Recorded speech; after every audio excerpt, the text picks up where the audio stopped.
YouTube రామరాజ్యం channel ప్రేక్షకులకు నమస్కారం. ఈ రోజు ప్రధాన అంశం జైలు ఉప ఎన్నిక కడప టు పులివెందుల వైకాపాలో పెద్ద టెన్షన్ వాతావరణం అనే అంశంపై విశ్లేషణ. ఈ విశ్లేషణ మీరు చూసే ముందుగా మీరు నా ఛానల్ లైక్ చేయండి, షేర్ చేయండి, ఆ తర్వాత సబ్స్క్రైబ్ చేయండి. మీరు నా ఛానల్ లైక్ చేసి షేర్ చేసి సబ్స్క్రైబ్ చేయడంతో పాటు ఇదే వీడియో నలుగురికి పంపిస్తే 10 నుంచి 20 మందికి చేరేందుకు మీరే అవకాశం కల్పించినట్టు ఉంటుంది. ఇక అసలు విషయానికి వద్దాం. పులివెందుల ఆ తర్వాత కడప ఎందుకు ఈ ప్రస్తావన వచ్చింది? అసలు పులివెందులలో కడపలో ఉప ఎన్నిక జరుగుతుంది అంట. ఈ ఉప ఎన్నిక ఎందుకు జరుగుతుంది? ఎక్కడ చూసినా కడపలో కావచ్చు, పులివెందులలో కావచ్చు, ఏ తీవ్రంగా వద్ద చూసినా ఇదే చర్చ. ఈ చర్చ పులివెందుల కడపకే పరిమితం కాలేదు. యావత్ భారతదేశం, ఆంధ్రప్రదేశ్ లో రాజకీయ చర్చగా మారింది ఈ విషయం. ఎందుకు అంటే ఇటీవల కాలంలో రాజ్యసభ సభ్యత్వానికి రాజీనామా చేశాడు విజయసాయి రెడ్డి. విజయసాయి రెడ్డి రాజీనామా చేయడంతో ఇది వైకాపా కార్యకర్తల నాయకుల్లో టెన్షన్ గా మారింది. ఎవరికి తోచిన రీతిలో సోషల్ మీడియా మేధావులు, విశ్లేషకులు వాళ్ళ ఇష్టం వచ్చినట్టు చెప్పుకుంటూ పోతూ ఉన్నారు. తొందరలోనే కడప గాని అటు తర్వాత పులివెందుల గాని ఉప ఎన్నిక వస్తుంది అని, ఈ ఉప ఎన్నిక రావడం ఖాయమని కొందరు ద్వేషం చెప్పినట్టు చెబుతూ ఉన్నారు. అసలు పులివెందుల తెలుగుదేశం ఇన్ఛార్జి అయినటువంటి మారెడ్డి రవీంద్రనాథ్ రెడ్డి కూడా ఉప ఎన్నిక పులివెందులకు వస్తుంది అని ద్వేషం చెప్పాడు. అటు తర్వాత ఎన్నో మార్లు జమ్మలమడుగు ఎమ్మెల్యే అయినటువంటి ఆదినారాయణ రెడ్డి కూడా ఎన్నో మార్లు చెప్పుకుంటూ వచ్చారు కడప లోక్సభ స్థానానికి కూడా ఉప ఎన్నిక వస్తుంది అని. అసలు ఈ ఉప ఎన్నిక పరిస్థితి ఎందుకు వస్తుంది అంటే కీలకంగా కేసుల అంశం. ఈ కేసుల అంశంలో భాగంగా మొట్టమొదటిసారి పులివెందుల కావచ్చు, కడప కావచ్చు, ఎవరు ఈ కేసుల విషయంగా ఎదుర్కొంటూ ఉన్నారు అంటే బీజేపీ వారి చేతిలో కీలకంగా వారి అరచేతిలో వైకుంఠము గత అధికారం ఉన్నప్పుడు చూపించారు వైకాపా పార్టీకి. ఆ వైకాపా పార్టీకి అంటే ఎవరికి? జగన్మోహన్ రెడ్డికి, అవినాష్ రెడ్డికి. వాళ్ళు తప్పు మీద తప్పు చేశారు, కేసులు ఉన్నాయి.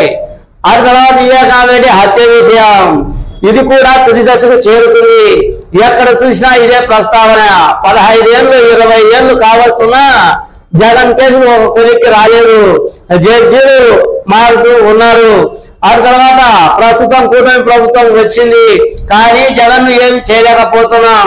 వివేకానంద రెడ్డి హత్య విషయంగా మనకు చెడ్డ పేరు వస్తుంది అని కీలకమైన సందేశాలను ఇస్తూ ఎవరికి?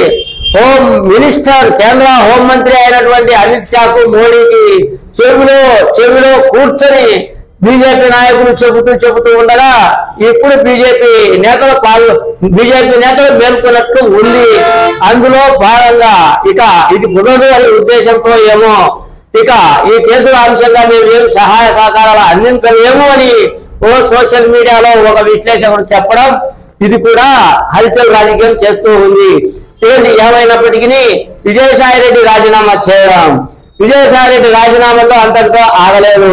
ఎందుకు విజయసాయి రెడ్డి రాజీనామా చేస్తూ ఉన్నాడు అంటే కేసుల అంశంగా ఆయన ఎదుర్కొంటాడు అనే అంశం.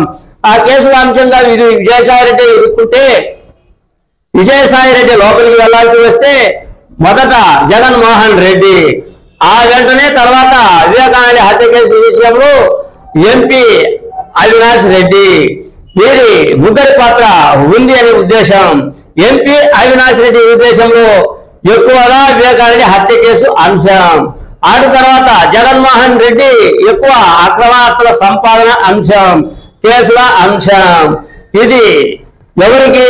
విజయసాయి రెడ్డికి, ఆ తర్వాత జగన్మోహన్ రెడ్డికి ఉన్న తతంగం. అంటే విజయసాయి రెడ్డి కడప లేదా పులివెందులకు ఉప ఎన్నిక వస్తుంది అని సూచనాప్రాయంగా చెప్పడం, ఇది సోషల్ మీడియాలో హల్చల్ కథనంగా కూడా వచ్చింది. కడప లేదా పులివెందుల అంటే, కడప అంటే ఏది? వివేకానంద హత్య కొలిక్కి వస్తుంది అని, ఆ కడప ఎమ్మెల్యే, ఆ కడప ఎంపీ ఉప ఎన్నిక వస్తుంది అని, కాబట్టి వివేకానంద హత్య కేసు విషయంలో ఎంపీ అవినాష్ రెడ్డి లోనికి వెళ్తాడు అని ఉప ఎన్నిక వస్తుంది అని. తర్వాత కడప లేదా పులివెందుల పులివెందుల ఎందుకు ఉప ఎన్నిక వస్తుంది అంటే జగన్మోహన్ రెడ్డి కేసులలో ఉన్నాడు కాబట్టి, జగన్మోహన్ రెడ్డి కేసులు కీలక దశకు చేరుకుంటున్నాయి కాబట్టి, ఇది భారతీయ జనతా పార్టీకి పెద్ద తలనొప్పిగా మారింది కాబట్టి జగన్మోహన్ రెడ్డి కేసుల విషయంగా జైల్లోకి వెళ్తాడు అని ఒక పక్క ఎంపీ అవినాష్ రెడ్డి వివేకారెడ్డి కేసు అంశంగా లోనికి వెళ్తే ఉప ఎన్నిక వస్తుంది అని, అటు తర్వాత ఈ అక్రమార్క కేసులో జగన్మోహన్ రెడ్డి ఇరుక్కుంటే జైలుకు వెళ్తే పులివెందులలో ఉప ఎన్నిక వస్తుంది అని ఎక్కడ చూసినా ఇదే చర్చ. విశ్లేషకులు కావచ్చు, దినపత్రికలు కావచ్చు, సోషల్ మీడియా కావచ్చు, డిబేట్లు కావచ్చు, రాజకీయ నాయకులు కావచ్చు, చిన్న చిన్న యూట్యూబ్ ఛానల్స్ కావచ్చు, అందరూ కూడా ఈ మధ్య కాలంలో జరుగుతున్న తతంగం ఏంటి అంటే జైలు, కేసులు, ఆ తర్వాత కడప, పులివెందుల ఉప ఎన్నిక, జగన్, అవినాష్ రెడ్డి, ఈ చర్చ మినహా ఏవి కొనసాగలేదు అనేది నా ఈ చిన్న వీడియో. మీ సీనియర్ జర్నలిస్ట్ దేరమల కృష్ణయ్య. నమస్తే.